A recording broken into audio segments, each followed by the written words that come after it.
بەڕێز دکتۆر عەمار بەهادلی شۆفەکاری سیاسی سەبارەت بە خراپی دامەزراوەکانی حکوومەت و نەبوونی خزمەتگوزاری لەگەڵمانە. دکتۆر سوپاس بۆ ئامادەبوونی. بەڕێستان دکتۆر لە راپۆرتەکانمانە ئەگەر سەرنج دابێ خەڵکێکی زۆر گلەییان هەیە، داواکاریان هەیە، ینی خەڵکی سامەڕە ئەڵێت ڕۆژانە نیو کاتژمێر ئاومان پێدرێ، خەڵکی کەربەڵاڵێک کارەبامانیە گەڕاوێتەوە بۆ سەردەمی فانۆس و مۆم، دیوانیە داوای ئەوەکە کە قوتابخانەکانیان ئێستاش تاوەکو ئێستاش گڵە، ینی داوای قوتابخانە ئەکات. ئەمانە خەڵکی کوێن؟ لە خەڵکی وڵاتێک ئەچن کە داهاتی ساڵانەی بە 100 ملیۆن دلار بێ؟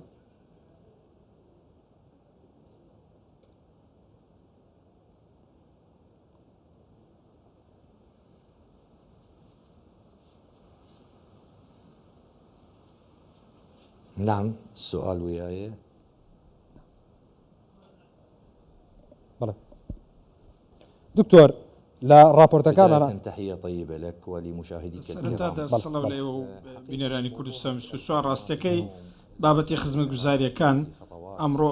بەم شێوەیە کە عێراق تا ئێستا هەنگاوی زۆر کەم و لاوازی ناوە لە دۆسیەی خزمەتگوزاریەکاندا، هەرچەندە بودجەیەکی زۆر زەبەلاحمان هەیە کە بڕەکەی زیاتر لە 2 تریلیۆن دینارە بۆ ساڵی 2024، بەڵام تاکو ئێستاش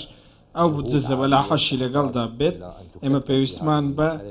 هەوڵی گەورە و سەرکردنەوەی هەوڵەکان هەیە بۆ ئەوەی پرۆژەکانی ژێرخان بەرەو پێشەوە بین، بەتایبەتیش دوای کارەکردنی ئەنجومەنی پارێزگاکان و هەڵبژارنی ئەنجومەنی پارێزگاکان، چونکە ئێستا حکوومەتی خۆزایی بچووک کراوە هەن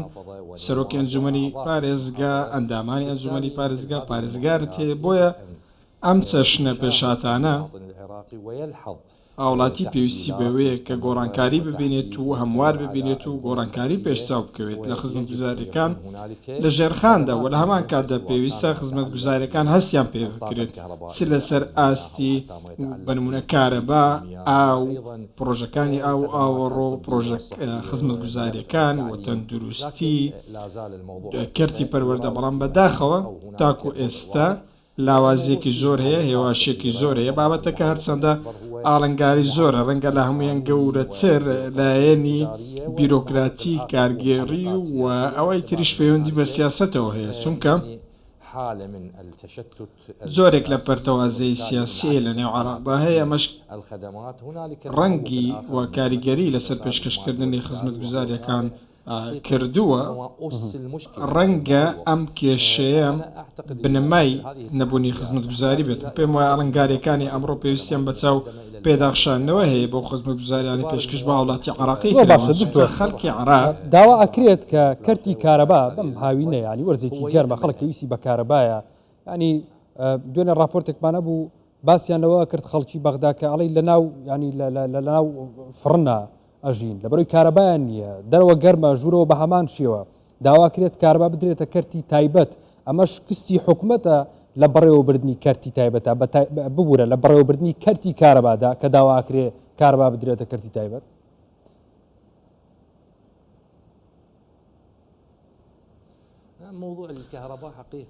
ڕاستەکەی بابەتی کارەبا قورسایەکی زۆر گەورەیە. حکوومەتێک لە دوایەکەکانی عێراق نەیانتوانیوە دۆخی کارەبا باشتر بکەن. ئەنجامەکەی شێوەیە کە ئەمڕۆ داوا دەکەن کە سیاسەتی مامەڵەکردن لەگەڵ دۆسیەی کارەبا بگۆڕدرێت، ڕوو لە کۆمپانیای وەبەرهێنانی جیهانی بکەن، یاخود بە شێوازێکی دیکە چارەسەر بکرێت، چونکە ئەم بابەتە بووەتە گرەی هەموو حکوومەتەکان کە ناتوانن چارەسەری بکەن و بیکەنەوە و کێشەکە بە یەکزاری چارەسەر بکەن. بەغدا ئێستا تایبەتمەندیەکی دیکەی هەیە، چونکە بارودۆخی دیمۆگرافی لە ڕۆژمارەی دانیشتوانیشەوە ئێستا لە بەغدا نزیکەی 10 ملیۆن کەس دەژین، دەیان پرۆژەی نیشتە جێبوون هەن کە بەم دوایە کراونەتەوە. زۆرێک لە هەڕەمەکی هەیە لە دابەشبوونی جوگرافی، زۆری دانیشتوان لە بەغدا شتێکی بەرچاوە. بۆیە ئەم زۆرە کەشوهەوایانە و ئەم زۆرە ژینکانە پێویستیان بە پلاندانانە، پێویستیان بە ئاوادانکردنەوەیە. تۆ پێویستت بەوەیە لە لایەکی دیکە لە ڕووی ژێرخانەوە پلانت بێ بە تابەتی لە بواری کارەبا. بەڵام تاکو ئێستا ئەو بەڵێنانەی کە دراون هەنگاوی کەرداریان نەبووە، تاکو ئێستا پلاندا ڕێژەکان با بڵێن لەسەر ڕەفەی وەزارەتەکان ماوەتەوە و بەشێکیان پێویستیان بە یاسادانان و پەسەندکردن هەندێکی دیکەیان پێویستیان بە ڕێکاری بیرۆکراتیە بۆ ئەوەی جێبەجێ بکردن ئەمە هەندێکی دیکەشیان وەکو دەزانن لەلایەنی داراییەوە کێشە هەیە ئەمڕۆ حکوومەتی عراقی هەرچەندە زۆرێک لە پابندەکانی خۆی جێبەجێ کردووە و بەڵێنی ئەوەی بە شەقامی عراقیداوە ئەم بابەتانە چارەسەر بکە بە تایبەتی دۆخی کارەبا و ئاو یاخود وزە بە شێوەیەکی گشتی و دۆسیەکانی دیکەی وەکو تەندروستی و کشت و کاڵ و پیشەسازی و پەروەردە بەڵام من وای دەبینم لەم قۆنەغەی ئێستاماندا خەڵێک هاواری لێ هەستاوە بۆ ئەوەی کە وەکو ئەزمونونەکانی دیکەی وڵاتانی دیکە با بڵین کەرتەکان بەرەو پێشەوە بن و بەو سیستمە کار بکەن کە لە وڵاتان کاری پێ دەکرێت چونکە لە وڵاتانی دیکە کارگەری ئەرێنی هەبوو پرسیارەکە لێرە ئەوەیە ئایا هاوڵاتی عراقی بەرگەی قورسایی دارایی ئەم وەبەرهێنانە یاخۆت ئەم گۆڕنی سیستمە دەگرێت بەوەی کە پرۆژەکان لە کەرتی گشتیەوە بدرێن بە کەرتێ تایبەت واتە بدرێ بە دامەزراوەیەکی تایبەتی قازانجویست چونکە قازانجویستی لە گروپەکان و لە کۆمپانیەکانی کەرتی تایبەت شتێکی ئاساییە و هەیە ڕەنگە ئەمە هەندێک لە هاوڵاتیان قبوڵی نەکەن و کاریگەری خراپی هەبێت و کاردانەوەی لێ پرسیارەکە ئەمەیە ئەو بجەی کە بۆ پارێزگاکان تەرخانەکرێت بۆ کوێ ئەچێت چی لێ دێت بۆ خزمەتکردنی خەڵکەکە بەکار نایێتەوە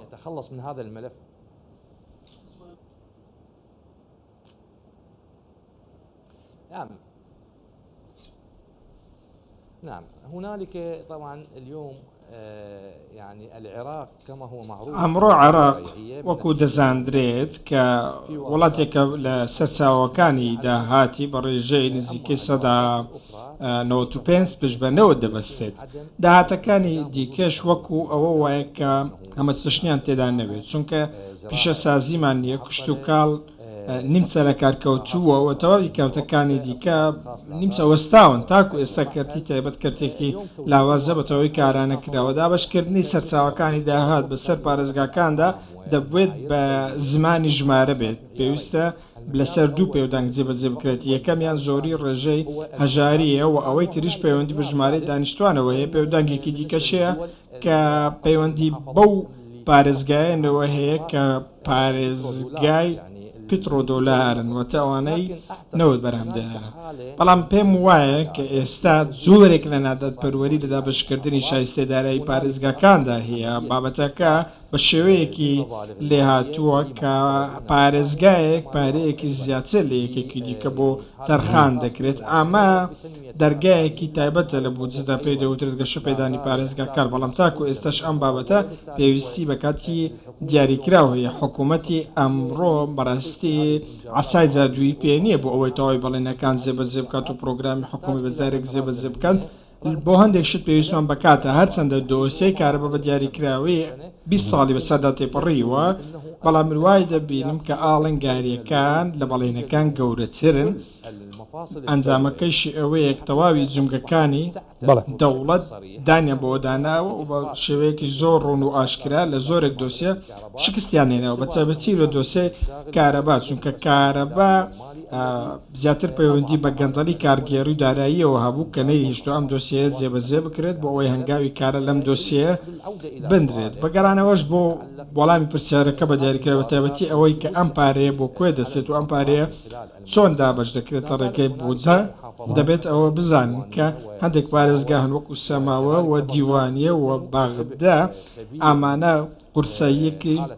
زۆریان لەسرە بە تایبەتی بەهۆی خراپی دۆخی خزمەتگوزاری و ئاوادان نەکردنەوە و بەرتەسکردنەوەی خزمەتگوزاریەکان ئەم بابەتە یان ئەوەیە کە هۆکارەکەی نەبوونی حکوومەتی خۆزایی بووە یاخود حکوومەتی خۆزایی پەک خراوە لە کار خراوە یاخود دەسەڵاتی نەبووە یاخود هۆکارەکەی ئەوەیە کە یاسادانانی شێوەیەک نەبووە کە ئەم بابەتانە تێپەڕن چانەسەر بکرێن چکەمە لە ڕووی یاسادانانیشەوە کەم و کورتی زۆرمان هەیە پێویستمان بە هەوڵێکی پەرلەمانی هەیە بۆ ئەوەی ئەم پاکێجی چاکسازی جێبەجێ بکرێت هۆکاری دیکە شەیەکە ئەمەشان گرنگە ئەوەیە کە دەسەڵاتی جێبەجێکاری کە ئەوەی خستۆتە ئەستۆی خۆ چاودێری حکوومەتە خۆزیەکان بکات بە تایبەتی پارێزگارە نوێیەکە ئەمانە پێویستە بە دووبارە هەڵسەنگاندن هەیە لەم قۆناغەدا بە تایبەتیش کە ئەنجومەنی پارێزگاکان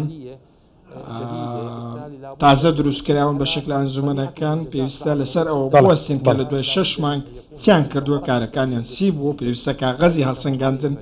بۆ هەموو ئەنجومەنێک کە بێت ئایا ئەم ئەنجومەنانە دوای ئەوەی حکوومەتی خۆجێیان پێکەنەوە شای سێدارایان بۆ تەرخان کراوە پرۆژەکانیان جێبەجێ کردووە ئایا ئەم پرۆژانەی لە کارکەوتون یاخود بە کەوتبوون ئێستا خراونەتە بواری جێبەجێکردن و دەست بە کارکردن کراوەتەوە ئایا پرۆژە کەڵەکە بۆکەن کەمەوەی 10 ساڵە کەڵەکە بوون دەست بە کارەکاریان کراوەتەوە بابەتەکە بەڕاستی پێویستی بە کاراکردنی ڕۆڵی چاودێری و ڕۆڵی بەدواداچوون کارگێڕی و یاسایی و دارایی و هەروەها ئەو ڕۆڵانە هەیە کە من پێیان دەڵێم ڕۆڵە تاوکاریەکان بە تایبەتیش لەوانەی کە پێویستی بە دەستەی با بڵێن نەزاهەوە هەیە بۆ کارکردن بەیەکەوە کار بکەن بە شێوەیەک بن ئەرکی حکوومەتە خۆزیەکان تەواو بکەن زۆر باش حکوومەتی فێدراڵی لە ئەنجامەکەش هەمومان بەرپرسیارەتی نەبوونی خزمەتگوزاری و دۆسیە خزمەتگوزاریەکان هەڵدەگرێت و هەمویان بەرپرسن لەم دۆسیانە چ دۆسی ئاو بێت چ دۆسی کارە بابێت یاخۆت هەر دۆسیەکەی دیکەی وەکو تەندروستی و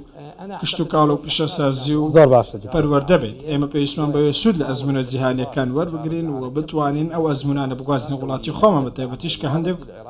دامەزراوە پشتگیری خۆیان بۆ عراق دەربڕێتی حکوومەتە خۆزیەکە سپاس دەکەم بەڵێ زۆر سپاس بۆ دکتۆر عەمار بەهادلی شۆڤەکاری سیاسی سپاس بۆ ئامادەبوونی بەڕێستان دکتۆر کاتم نەماوە کاتم کەمەوە سپاس دەستخۆش